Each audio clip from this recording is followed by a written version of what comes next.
কি খবৰ তোমালোকৰ আছে সকলোৱে ভাল তো বহুতে মোক কমেণ্ট কৰি আছিলে কি অগ্নিবীৰ এক্সামত কিমান নম্বৰ পালে ফিজিকেলৰ বাবে নাম আহিব তাৰ ওপৰত এটা ভিডিঅ' বনোৱা আৰু মই কিমান নম্বৰ পাই মানে চিলেক্টেড হৈছিলোঁ 2024 তো তোমালোকক মই সকলো কথা কৈ আছোঁ তোমালোকে মানে কিমান নম্বৰ পালে তোমালোকে চিলেক্ট হ'ব মানে মেক্সিমাম কিমান নম্বৰ তোমালোকে আনিব লাগিব যাতে তুমি মানে চাকৰি লৈ ল'ব পৰা এইবাৰ 2024 কাৰণ যোৱাবাৰ বহুত ৰিজেক্ট কৰিছে যোনবোৰ ৰিজেক্ট হৈছিলে তেওঁলোকে আকৌ দিব মানে এইবাৰ আকৌ দিব কাৰণ তেওঁলোকে গম পায় অলৰেডি কেনেকুৱা ধৰণৰ হয় তো সেইকাৰণে কাট অফটো বেছি যাব কাৰণ এবাৰ এক্সামলৈ নিগেটিভ মাৰ্কিং নাই আৰু নিগেটিভ মাৰ্কিং নথকাৰ ফলত বহুতে মানে চান্স পাব ফিজিকেলৰ বাবে তো যোনসকল ফিজিকেলত ভাল তেওঁলোকেতো এক্সিলেণ্ট মাৰ্ক উঠাই ল'ব তো সেইকাৰণে তোমালোকক মই কৈ আছোঁ মানে মেইন তোমালোকৰ ফিজিকেলৰ ওপৰত গুৰুত্ব দিয়া ঠিক আছে কাৰণ ৰানিং যদি এক্সিলেণ্ট মাৰিব পাৰা 100 ভিতৰত যদি 100 মাৰ্ক এটা আনিব পাৰা আৰু মানে তেওঁলোকৰ বহুত চান্স বাঢ়ি যায় মানে ফিজিকেলত ফাইনেল মেইন লিষ্টত মানে নাম আহিবৰ বাবে সেইকাৰণে তোমালোকক কৈ আছোঁ যোনসকল পঢ়াত মানে কমজোৰ বাবে তোমালোকক মই কৈ আছোঁ যোনসকলে পঢ়াত মানে অলপ কমজোৰ তোমালোকে মানে ফিজিকেলত গুৰুত্ব দিয়া ঠিক আছে কিন্তু পঢ়াটো মানে গুৰুত্ব দিব লাগিব কাৰণ এক্সামত যদি পাছ নহ'বা ফিজিকেলৰ বাবে চান্স নাপাবা ঠিক আছে সেইকাৰণে মই তোমালোকক কৈছোঁ আজি ক'ম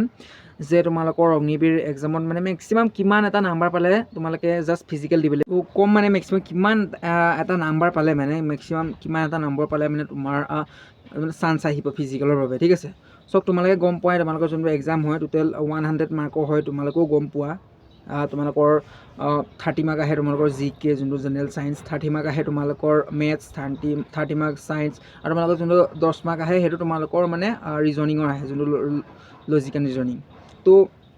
মই তোমালোকক কৈছিলোঁৱে যোনটো ইউটিউব চেনেল শুভমী ক্লাছেছ বুলি মোৰ লগৰবোৰ চাইছিলে ময়ো সেইটো চাই পাছ কৰিছিলোঁ তো বহুতে চাগে সেই চেনেলটো চাইও আছে অলৰেডি যোনে মোৰ ভিডিঅ' চাইছে আৰু এটা ভাল ৰিজাল্টো মানে পায় সেই চেনেলটো চাই ঠিক আছে আৰু সেই চেনেলটো চাই তোমালোকে পঢ়া আৰু চক তোমালোকে 100 মাৰ্কৰ যদি তোমালোকৰ এক্সাম হয় যোনটো তোমালোকৰ 100 মাৰ্কৰ এক্সাম হয় মেক্সিমাম তোমালোকে এইবাৰ 45+ আনিবই লাগিব ঠিক আছে কাৰণ এবাৰ নিগেটিভ মাৰ্কিং নাই কাৰণ নথকাৰ ফলত বহুতে চান্স পাব ঠিক আছে আগতেতো আমি যেতিয়া দিছিলোঁ নিগেটিভ মাৰ্ক আছিলে তো যোনসকলে ভাল কৰে যোনসকলে মানে ভাল কৰে মানে ৰিজাল্ট তেওঁলোকৰ নাম আহি যায় কিন্তু যোনসকলে মানে কুৱেশ্যনটো নজনাৰ ফলতো য'তে ত'তে মানে টিক দি থৈ আহে তো তেওঁলোকৰ মানে নিগেটিভ মাৰ্ক মানে কাটি দিয়ে শুদ্ধ যোনসকল কৰিছিলে মানে কুৱেশ্যন তাৰপৰা মানে মাইনাছ হৈ যায় মাৰ্কছ তো সেইকাৰণে তেওঁলোকৰ নাম নাহে মানে ফিজিকেলৰ বাবে কিন্তু এইবাৰ তোমালোকৰ যিহেতু নিগেটিভ মাৰ্ক নাই তো সেইবাবে তোমালোকৰ এটা চান্স আছে মানে নাম ফিজিকেলৰ বাবে তোমালোকে পাবাই মানে চান্স যদি ভালকৈ দিয়া হয় এক্সামটো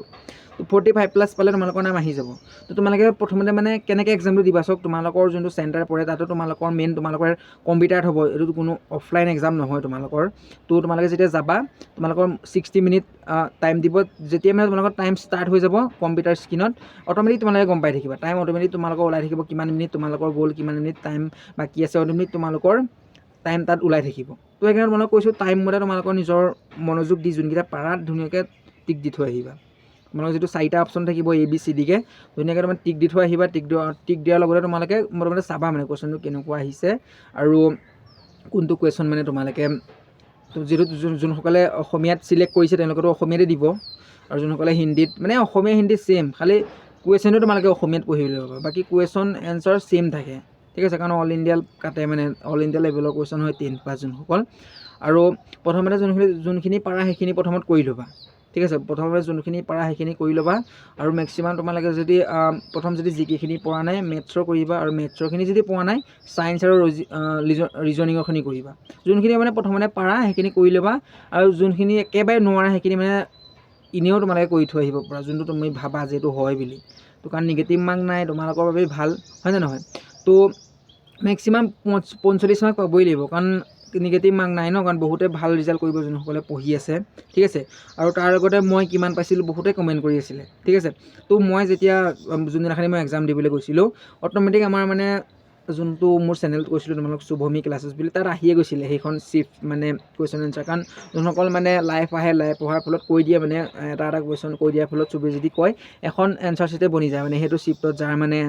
আছিলে মানে এক্সাম তো মই চালোঁ কিমানটা শুদ্ধ হ'ল মই অট'মেটিক গমেই পাইছিলোঁ কিমান মাৰ্ক পাইছিলোঁ তো মই মানে মেক্সিমাম মানে 65 যোগ কৰি চাইছিলোঁ 65 কিবা এটা পাইছিলোঁ 65+ ঠিক আছে তো মোৰ নাম আহি গৈছিলে তেতিয়া আৰু মোৰ ফিজিকেলত এক্সিলেণ্ট আছিলে এক্সিলেণ্ট থকাৰ ফলত মোৰ NCC B চাৰ্টিফিকেট আছিলে তো তাৰ মানে যোগ হৈ পেলাই মোৰ মানে ফাইনেল মেৰিট লিষ্টত নাম আহি গ'ল মানে ঠিক আছে। তো এন চি চিটো কোনো মেটাৰ নকৰে, ঠিক আছে। এন চি চি থাকক নাথাকক, এক্সাম যদি ভাল কৰা তোমালোকে, এক্সাম ভাল কৰাৰ ফলত যদি এক্সাম তোমালোকৰ বেয়া হয় কোনো টেনশ্যন নাই। যদি ফিজিকেলত তোমালোকৰ এক্সিলেণ্ট আহে নিশ্চয় মানে তোমালোকৰ নাম আহিব, ঠিক আছে। তোমালোকৰ এইবাৰ ল'ৰা বেছি ৰখাব, কোনো চিন্তা কৰি নাথাকিবা। অগ্নিবীৰৰ ল'ৰা তোমালোকৰ টাইমো বেছি দিব এলাপ, কাৰণ ভেকেঞ্চি বেছি লৈ আছে। তোমালোকে গম পোৱাই 25,000 ভেকেঞ্চি যদি কৈছে বেছিয়ে হৈ যায়গৈ লাষ্টত ক'বলৈ গ'লে, ঠিক আছে। তোমালোকৰ ভেকেঞ্চি ল'ৰা ৰাখবা, চিন্তা কৰি নাথাকিবা, মাথো প্ৰেক্টিছ কৰা ভালদৰে, ঠিক আছে। মেক্সিমাম তোমালোকে যদি 45 মাৰ্ক এটাও আনিব পৰা আৰামছে তোমালোকৰ নাম আহি যাব, ঠিক আছে। কাৰণ যোৱাবাৰ লিখা নহয় বা নিগেটিভ মাৰ্ক নাই, চিন্তা কৰি নাথাকিব, ভালদৰে প্ৰেক্টিছ কৰা। তোমালোকে